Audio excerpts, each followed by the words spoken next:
네, 반갑습니다. 마르스 김동석의 리얼 주식입니다. 오늘 마르스 김동석의 리얼 주식은 한국 증시 숨겨진 위기입니다.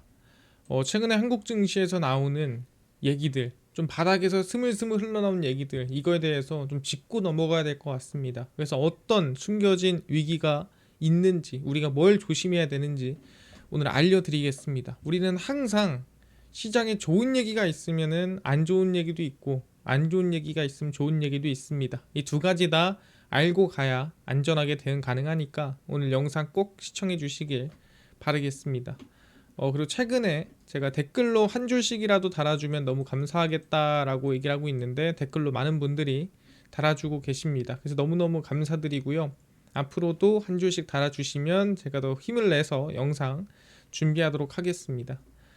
그다음 제가 감사한 마음에 최근에 이슈가 되고 있는 로봇 자율주행 저희가 시장 전망 관련주 자료집을 저희가 무료로 나눠드리고 있습니다. 그래서 이 자료집 받고 싶다 하시면 영상 끝까지 꼭 시청하시고 오늘 영상 시작하겠습니다. 한국의 숨겨진 위기입니다. 이게 뭐냐? 일단 최근에 금리 인하가 계속 지속될 거라는 전망이 나오고 있습니다. 일단 케빈 해시 미국 백악관 국가경제위원회 위원장 최근에 트럼프 대통령 말에 따르면 차기 연준 의장의 거의 가까운 인물이라고 볼 수가 있는 사람이죠. 그래서 미국 연준의 기준금리 결정을 앞두고 추가 금리 인하 필요성을 언급하고 있습니다. 이러니까 충분히 앞으로 연준 의장 가능성이 높다라고 했겠죠. 연준은 9일에서 10일 FOMC 회의를 열고 기준금리 조정 여부를 결정을 합니다. 근데 이번 12월은 금리 인하 확률이 거의 80% 90%쯤 되기 때문에 이건 문제가 안 됩니다. 근데 이 이후가 중요하겠죠. 제롬 파월도 금리 인하를 어느 정도 계속 해나가야 되고 그 뜻은 12월이 아니라 2026년도도 계속 해나가야 되지 않겠냐. 그리고 데이터를 보며 신중하게 이뤄져야 한다는 건 나의 의견에 동의할 거다. 그러니까 제롬 파월도 내가 지금 금리 인하 해야 되는데 어쨌든 데이터 보면서 계속 해야 되는 부분은 내 의견인데 이거는 똑같지 않느냐. 이것도 분명 동의를 할 거다. 그래서 금리 인하 계속 해야지. 이런 식으로 얘기를 하고 있는 거죠. 해sit 위원장은 혹시 금리 인하를 하다가 물가가 다시 치솟으면 어떡해.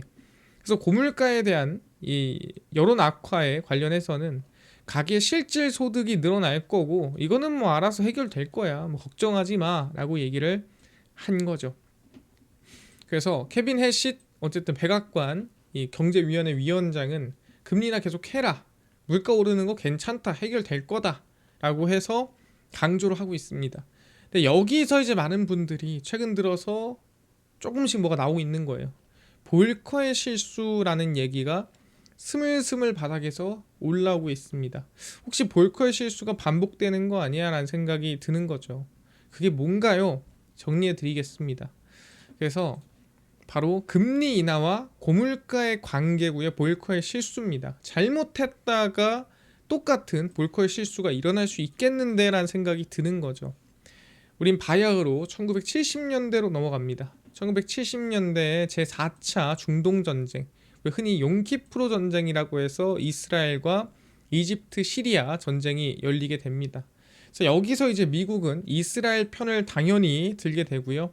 그래서 미국이 이스라엘에 군사적으로 지원을 하고 이 중동에 우리가 이제 이 오펙이라고 하죠. 그 당시에 이제 우리가 흔히 알고 있는 이 중동에서 유가를 이 공급하는 그 집단이라고 하는데 거기서 이제 이스라엘을 도와줘 하면서 금수 조치를 내립니다. 그래서 이 유가에 대해서 원유에 대해서 수출을 금지해 버려요.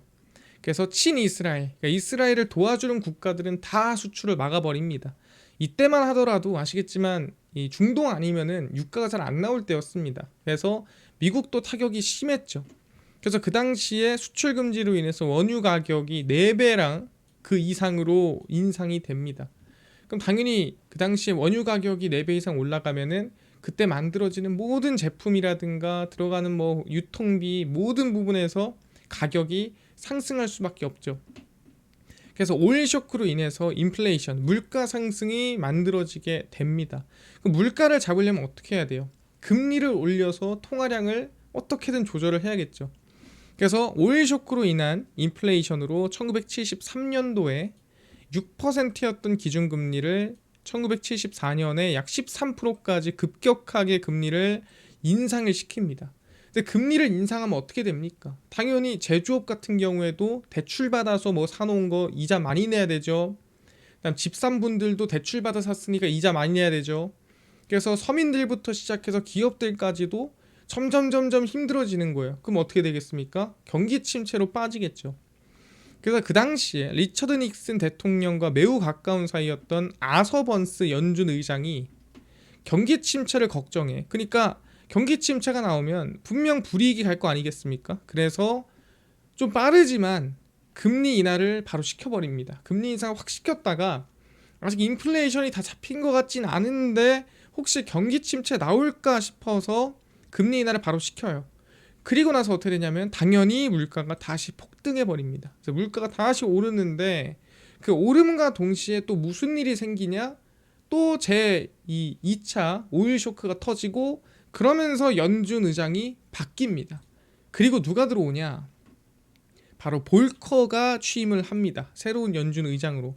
그러면서 무슨 일이 일어나요?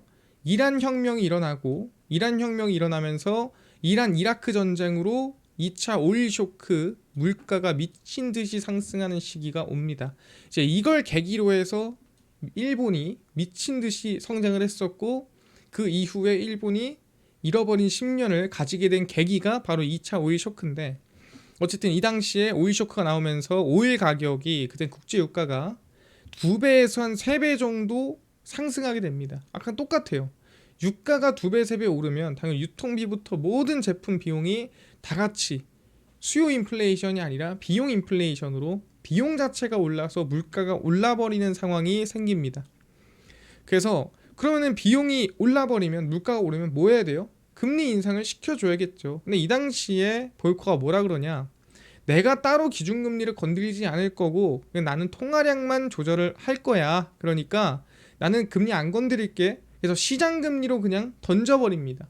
그래서 시장금리 던지니까 어떻게 돼요? 물가는 오르고 물가는 오르니까 사람들이 돈은 안 쓰고 돈을 안 쓰니까 서로 경기가 힘들어지고 서로 돈 빌리기 힘들어지고 그러니까 금리가 치솟아 버리죠. 그래서 그 당시에 시장금리가 20%까지 상승해 버립니다. 말도 안 되게 올라 버려요. 그래서 이거 큰일 났는데 물가 잡아야겠다. 그래서 금리 인상을 따로 시키진 않고요. 1980년대 신용카드 사용 규제를 발표합니다. 그러니까 돈 쓰지 마. 강제로 돈을 못 쓰게 막아버립니다. 당연히 돈을 안 쓰니까 어떻게 돼요? 돈이 안 도니까 물가가 떨어지겠죠. 근데 이건 뭐예요? 시장에서 유통량을 줄인 게 아니라 강제로 틀어 막은 거예요. 쓰고 싶은 거를 강제로 틀어 막아버리니까 어떻게 돼요? 어쨌든 금리가 떨어지긴 하고 유동성이 떨어지긴 해요. 당연히 돈을 쓸 걸 못 쓰게 막았으니까. 근데 중요한 건 뭐냐? 이걸 규제를 막았던 거를 계속 막을 수 없잖아요. 한 번은 풀 거란 말이죠. 풀 때가 문제죠. 그래서 신용 규제를 다시 풀자마자 우리가 흔히 보복 소비라고 합니다. 내가 못했던 할부, 못했던 소비 다 해버립니다. 그러면서 인플레이션이 대폭발을 해버려요. 그래서 이거를 우리는 뭐라 하냐면 볼커의 실수다라고 합니다. 그러니까 볼커가 물가가 확 올랐을 때 그냥 냅뒀다가 금리 미친 듯이 치솟고 다시 신용카드 규제로 돈 줄여서 금리가 내렸는데 거기서 신용규제 풀자마자 다시 소비가 폭발하면서 인플레이션이 다시 올라요. 그래서 어떻게 하냐면은 그때 볼커가 야 큰일 났다. 이거 시장에 맡겨도 안 되고 이거 어떻게 해도 안 되겠다. 내가 그냥 총대 매야겠다. 해서 1980년 말에 그래서 이 80년에 뭐 11월 12월쯤 되겠죠. 기준금리를 다시 미친 듯이 끌어올려서 20%대 금리를 찍어 놓고 그 고금리를 1년 넘게 유지를 하면서 경기를 그냥 박살을 냅니다. 그래서 실업률이 10%가 나오게 되는 경기 침체를 겪게 돼요. 왜? 이때 경기를 잡냐 물가를 잡냐 하나는 잡아야 되는데 이때는 사실 물가가 말도 안 됐기 때문에 경기가 무너지더라도 물가는 잡아야겠다. 그래서 고금리를 1년 넘게 유지를 하게 됩니다. 그럼 고금리가 20%가 유지가 되면 어떻게 돼요? 아까 얘기했지만 제조업 박살납니다. 왜? 대출받아서 기계 샀겠죠. 그 다음에 대출받은 서민들 파산합니다. 당연히. 왜냐면은 주택담보대출 받았겠죠. 그다음에 이 이자라든가 모든 부분에서 기업들, 대출받은 기업들, 뭐 돈 빌린 기업들 다 파산합니다. 싹 파산해요. 회사가 다 망해버려요. 그러면서 그 구석에 일본이 제조업으로 치고 들어온 겁니다.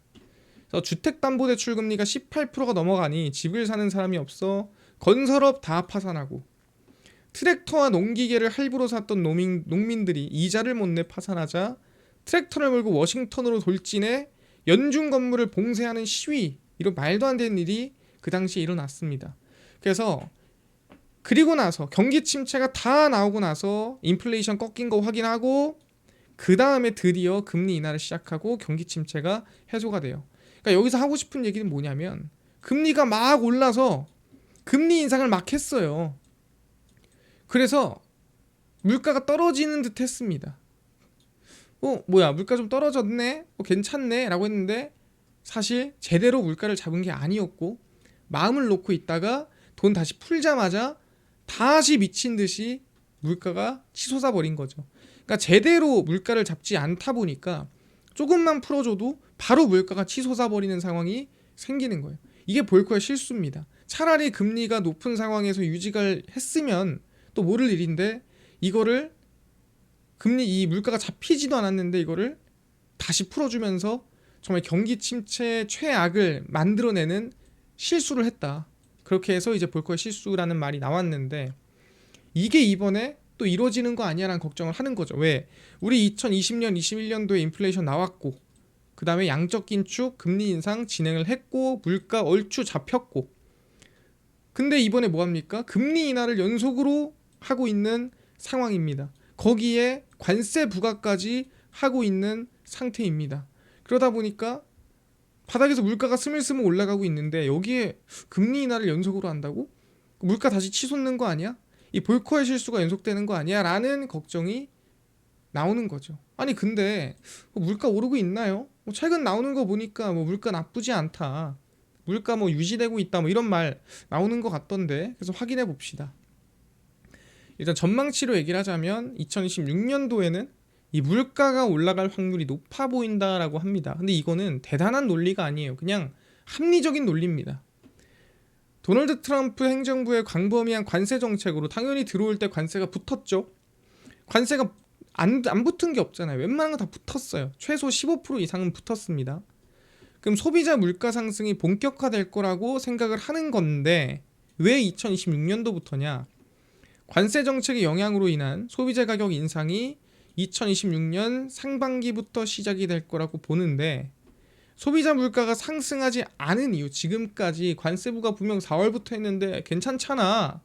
지금 12월인데 기업들이 소비자에게 부담을 전가하기보다는 자체적으로 비용 절감에 집중했다라는 거죠.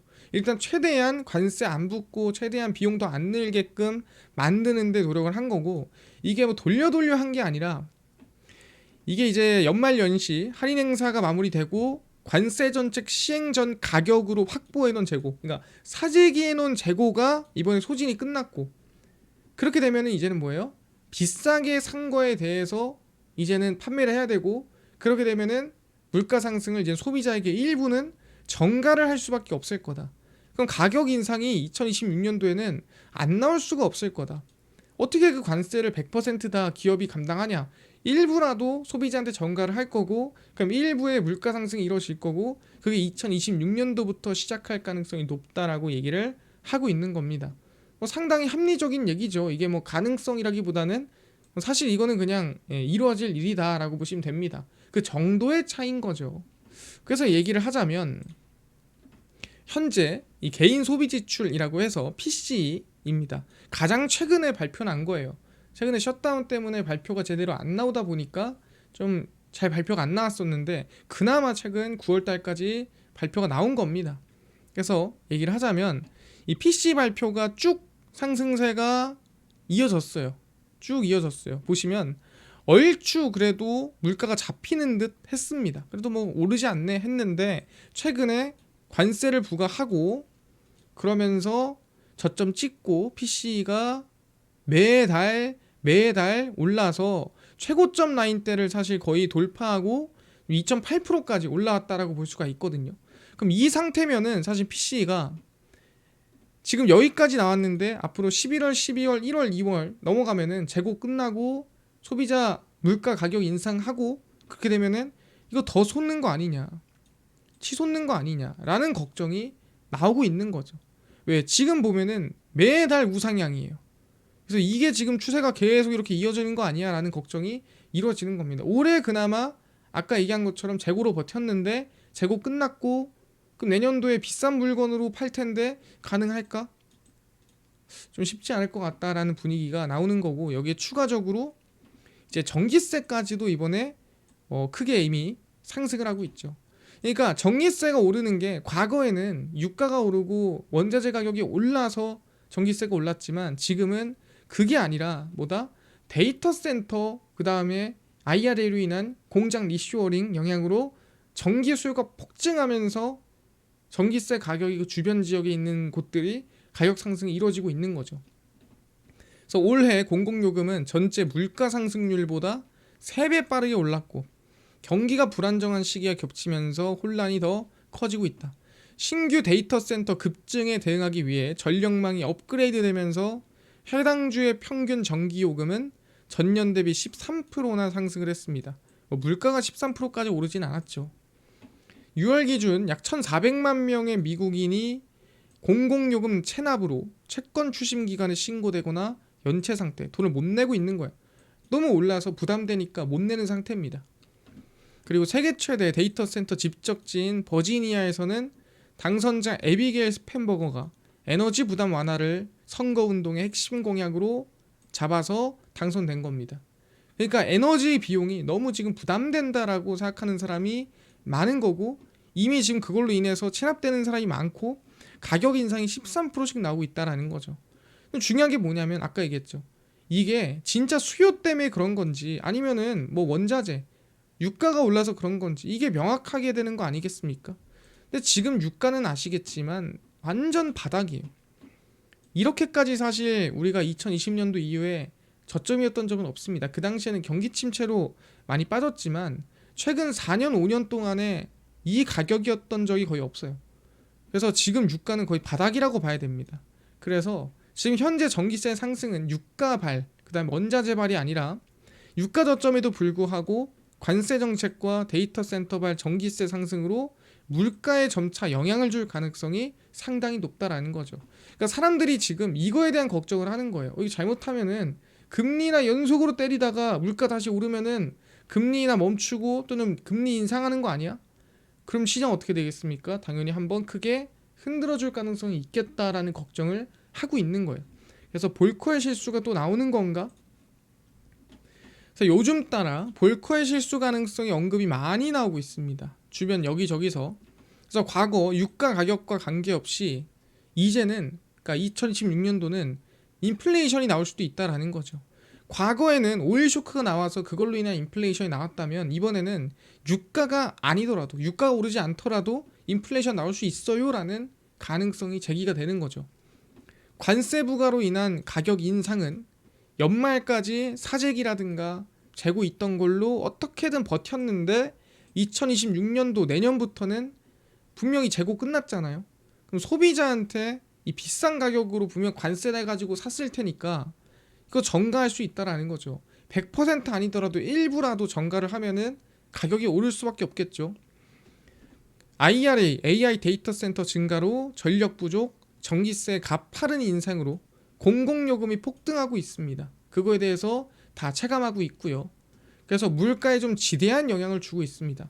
그러니까 이 전기세가 뭐 사실 미국에 있는 사는 사람들, 국민들도 그러겠지만 거기 더불어서 전기세를 내고 있는 공장들, 전기세를 내고 있는 가게들, 자영업자들 다 똑같은 거거든요. 공공요금이 오르는데 그들은 덜 내겠습니까? 더 냈으면 더 냈지. 연속 금리 인하가 예상되는 상황에서 2026년 물가가 계속 추세적으로 상승한다면 생각보다 빠른 동결, 최악에서는 인상 논의도 나올 수가 있지 않겠느냐라는 걱정이 이루어지는 겁니다. 그래서 우리가 걱정을 한다면 모두가 지금 무조건 금리 인하해 라고 하는 분위기에서 좀 이런 부분도 말이 나오고 있다면 조심을 해야 되는데, 사람들이 유가가 바닥인데 뭘 걱정해라고 생각할 수 있거든요. 근데 유가가 오르지 않더라도 인플레이션 가능성은 있다. 그거에 대한 우리 리스크는 어느 정도 감안하고 있어야 됩니다. 그럼 뭐예요? 항상 얘기하지만 어떻게 흔들리더라도 결국에는 성장하는 기업은 실적이 연속으로 올라오는 기업, 구조적으로 산업이 성장하는 기업, 그런 기업들이 회복을 하거든요. 그래서 그런 기업들 위주로 제가 정리를 해드리고 있으니까 이런 위기가 올 수도 있구나, 이런 얘기가 나오기도 하는구나. 시장이 너무 좋을 때는 좋은 얘기도 나오고 안 좋은 얘기도 나오는 건데, 둘 다 알고 있어야 이 두 가지 상황 다 대응할 수 있기 때문에 이런저런 얘기 다 해드리고 있다라는 거 알아두시면 좋을 것 같습니다. 이해가 됐습니다. 이런 상황이 있군요. 이런 상황이 생길 수도 있겠군요. 그럼 우리는 이런 시장 상황에서도 안전하게 좀 버틸 수 있는 좀 실적 기반의 기업들 위주로 관심을 가져야 되겠군요. 이렇게 생각하시면 될 것 같아요. 그래서 그런 기업들 위주로 정리를 해드리고 있는 거고, 이해가 됐고요. 이뿐만이 아니라 아까 로봇 자율주행 시장 전망 관련주까지 총정리한 자료집을 아까 무료로 나눠준다고 했는데, 혹시 이거는 어디서 받을 수 있나요? 또는 당일 급등이 예상되는 단타 종목이라든가 이거 좀 무료로 좀 나눠주시고, 장 시작 전에 급등이 예상되는 뉴스라든가 시황 무료로 좀 나눠주시고, 테마주라든가 매매법 강의 무료로 좀 나눠주세요 하시는 분들이 있어서 김동석 대표가 100% 무료로 나눠드리고 있습니다. 바로 김동석의 리얼 주식 연구소라는 100% 무료 어플에서 나눠드리고 있고요. 이 어플은 내가 아이폰을 씁니다. 앱스토어에서 무료로 설치 가능하고, 갤럭시를 씁니다. 구글 플레이 스토어에서 무료로 설치 가능합니다. 무료로 설치하고 나면 혹시 전화번호 같은 거 적어야 되나요? 아무것도 안 적으셔도 되고요. 무료고 적을 데도 없고 받아도 쓸 데도 없어요. 그러니까 아무것도 안 받고 무료입니다. 그 대신에 저희가 어플에 중요한 글을 쓰면은 저희가 푸시 알람을 보내드리거든요. 왜? 중요한 글이고 봐야 되니까. 푸시 알람 승인 허용만 해주시면 좋을 것 같습니다. 그래서 앱스토어, 구글 플레이, 플레이스토어 접속하신 다음에 뭐라 검색하냐? 김동석의 리얼 주식 연구소라 검색하시면 이렇게 어플이 화면에 뜨게 됩니다. 그래서 100% 무료로 설치 가능하니까요. 꼭꼭꼭 설치를 하셔라 말씀을 드립니다. 그래서 무료로 설치를 하고 나면은 이렇게 어플이 화면에 뜨게 되고요. 당일 리얼 추천주가 당일 급등 예상 종목을 무료로 알려드리고, 급비 분석이 장 시작 전 시황, 급비 자료가 테마주라든가 매매법 무료로 나눠드리고 있습니다. 그리고 아까 얘기했던 로봇 자율주행 시장 전망 관련주 자료집 어디서 무료로 받을 수 있나요? 리얼 추천주 누르시고요. 들어가시면은 저희가 트럼프 정책 독점수의 리포트 해가지고 무료로 올려놨습니다. 그래서 이거 누르고 들어가시면은 맨 밑에 저희 로봇 자율주행 소프트웨어 반도체 테슬라 다 무료로 나눠드리거든요. 그래서 믿져야 본전입니다. 꼭꼭꼭 받아가시고요. 뿐만 아니라 리얼 추천주에서는 12월 9일, 8일, 5일, 4일, 3일 무료로 나눠드리고, 급비 분석은 장 시작 전 시황입니다. 해외 증시부터 국내 이슈까지 저희가 장전에 매일매일 무료로 정리를 해드리고 있고요. 급비 자료는 당일 있었던 이슈나 관련주 장마감하고 무료로 정리를 해드리고 있습니다. 그래서 김동석의 리얼 주식 연구소 저희가 100% 무료로 운영하는 어플이니까요. 종목 시황 테마주 강의 다 무료로 얻어가시고, 뿐만 아니라 저희 마르스 김동석의 리얼 주식 유튜브 여러분들의 사랑으로 커갑니다. 여러분들 댓글 하나하나 다 읽고 있으니까 댓글 꼭 많이 달아주시고요. 유튜브 구독 부탁드리면서 오늘 영상 여기서 마치고 다음번에 더 좋은 영상으로 찾아뵙도록 하겠습니다. 감사합니다.